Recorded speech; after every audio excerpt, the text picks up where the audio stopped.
Okay, Johnny Hero Show here on U105. Our Linda's in. Linda, how you doing? And a cheerlet.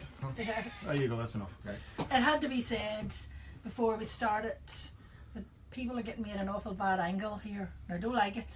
She was, guys filming this for Facebook, so you can go to U105 Facebook. How you doing?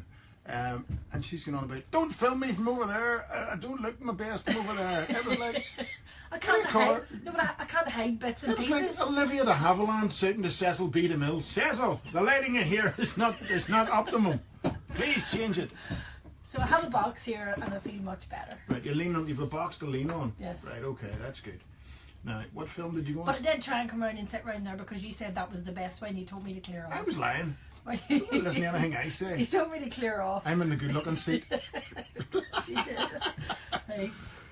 It's like, I would run around various venues and all when I'm playing. I like to get the photographs of the punters up on Facebook, and you'll get a crowd of people, you know, and you know, like if it's two lines of people sitting, you know, like at a dinner table, you know, so I'm taking the photo and there's people there.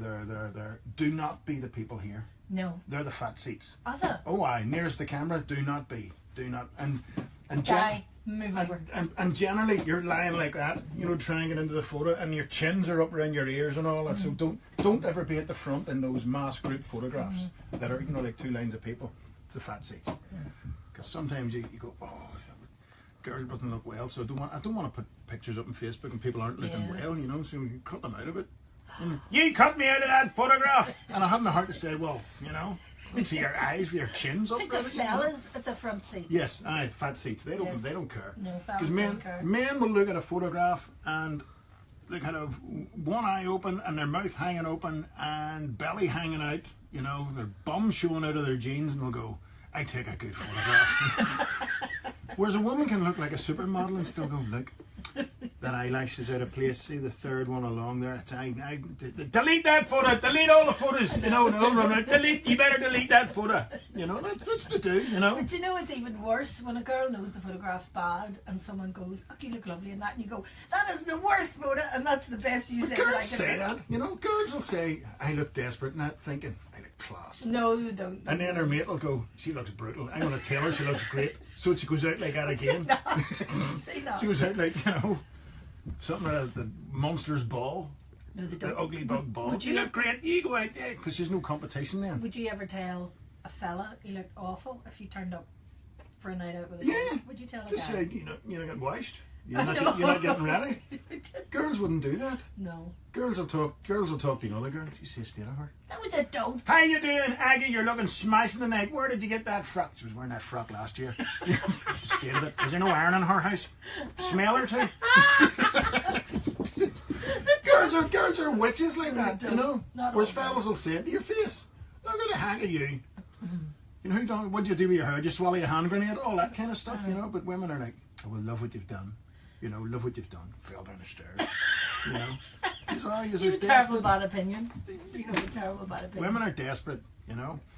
It's funny because I spend a lot of time in a DJ box. People think because you're sitting playing the music, you can't hear conversations. Really? And people will be standing beside the DJ box, and I hear all this going on, and they're all tearing the back out of each other. And the thing I'd love to go, I'm going to tape this someday. What kind of nights are you having that people are doing all this? People do, generally do, you know. Do not. Do you see her? You see who turned up? She turns up for weddings. Doesn't like going to funerals. Would never see her. If there's drink involved, look at her. Bet she didn't buy any. The state of her too. That's all out of the catalogue. You hear all this, but DJs and musicians will tell you the stuff that they hear, because for some reason people think because we're on a wee stage or in a wee booth in the corner, we're not listening. Of course we're listening. Sometimes I go, turn the music down a bit, and hear the rest of this. And what did you do? You feel like, you know. And then, how was a dirty pig? How did he do that? You feel like joining in, you know. So anyway, I was in a hospital last week. I was not well, and thanks to everybody who got in touch. And again, to be serious for a minute, thanks to all the staff. You could not pay those people enough. No. People who work in the hospital. And you were in seeing me, and did you see the clampet that was given to staff abuse? Yes, I did. I felt if I could have got up, I would have run over and hit him a dig myself. I did, He was there, they were trying to help him, and he was just abusing people, and he was offering everybody a fair dig, and it was the nurses were trying their best to, you know, calm him down, and he just a balloon I mean, people like that to just be turfed out in the street. I don't care what's wrong with them. Yeah. Now, there was nothing, you couldn't see anything visibly wrong with him, apart from that fact that he was full. But, you know, he started on the staff and all, it was cat. So anyway, it all happened last Saturday, and I had to phone an ambulance. I couldn't move, right? I couldn't even get out of the bed. Yes, so there is a reason why we're telling this. Right, there is a reason. So the ambulance men came, Anthony and Paddy, thank you, stout fellows, and they were in looking after me. And Lisa had sort of come in and out, you know. And Paddy at one stage says to me, we're going to need such and such, you know. And he says, is your wife about? I says, well, she should be out there. He says, who, that girl that was in earlier on? I says, aye. And he was like puzzled. Like, why isn't she in here looking after you and holding your hand and everything else? And I shouted out to Lisa, where are you? You know, I'm watching the rugby. Why? What do you want? Ambulance man looked at me like, you know, sitting there with a bottle of gin and 10 figs.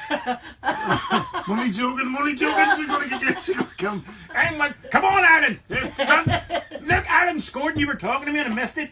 You know, just watching the rugby. But no, can we start again? No. Don't. She's going to kill me. It wasn't like that at all. But the thing is, she did have to listen to you crying for about 4 hours previous, so we should entitled to listen to Beg your parsnips. I was in agony. You were in agony. I defy any other woman to say they wouldn't have left the room if they had to wee break. The two fellas were with you. I know.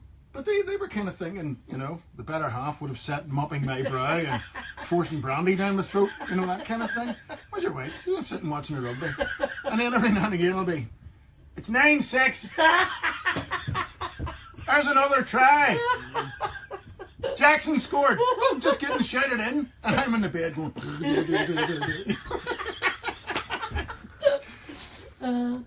brutal. And then God help the ambulance man, I had to get carried out. Yes. And I'm not exactly the racing snake I once was, you know. So Paddy and Anthony trying to carry me in a wheelchair out, and Anthony had me, I'm going out backwards, and Anthony had me by the feet, over like that there, and Paddy got the heavy bit, you know. So it went down the stairs, down 2 steps, you know, and I could hear Paddy going, oh no, no, I could hear his tendons popping and all, trying to, and I thought they're going to count me.